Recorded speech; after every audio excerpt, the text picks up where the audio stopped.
ओम नमो भगवते वासुदेवाय। आप सभी को पापांकुशा एकादशी की हार्दिक शुभकामनाएं।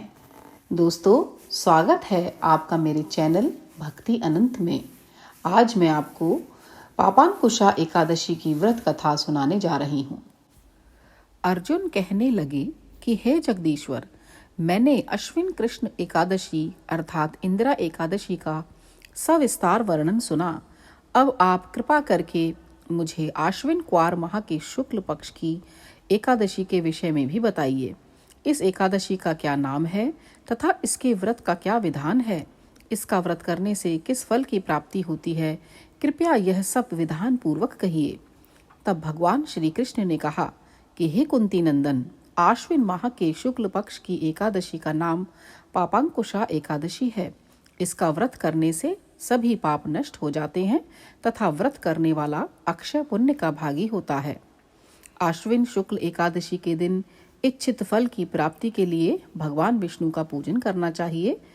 इस पूजन के द्वारा मनुष्य को स्वर्ग लोक की प्राप्ति होती है। अब मैं तुम्हें इसकी कथा सुनाता हूँ। सुनो अर्जुन। प्राचीन समय में विंध्य पर्वत पर क्रोधन नामक का एक बहेलिया रहता था। वह बड़ा ही क्रूर था। उसका सारा जीवन हिंसा, लूटपाट, मद्यपान और गलत संगति के पाप कर्मों में ही बीत गया। जब उसका अंतिम समय आया, तब यमराज के दूत बहेलिये को लेने आए और यमदूत ने बहेलिये से कहा कि कल तुम्हारे जीवन का अंतिम दिन है, हम तुम्हें कल लेने आएंगे। यह बात सुनकर बहेलिया बहुत ही भयभीत हो गया और महर्षि अंगिरा के आश्रम में पहुंचा और महर्षि अंगिरा के चरणों पर गिरकर प्रार्थना करने लगा कि हे ऋषिवर, मैंने जीवन भर पाप कर्म ही किए हैं। कृपा कर मुझे कोई ऐसा उपाय बताएं जिससे मेरे सारे पाप मिट जाएं और मोक्ष की प्राप्ति हो जाए।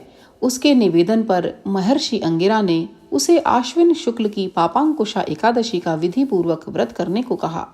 महर्षि अंगिरा के कहे अनुसार उस बहेलिये ने यह व्रत किया और किए गए सारे पापों से छुटकारा पा लिया और इस व्रत पूजन के बल से भगवान की कृपा से वह विष्णु लोक को गया।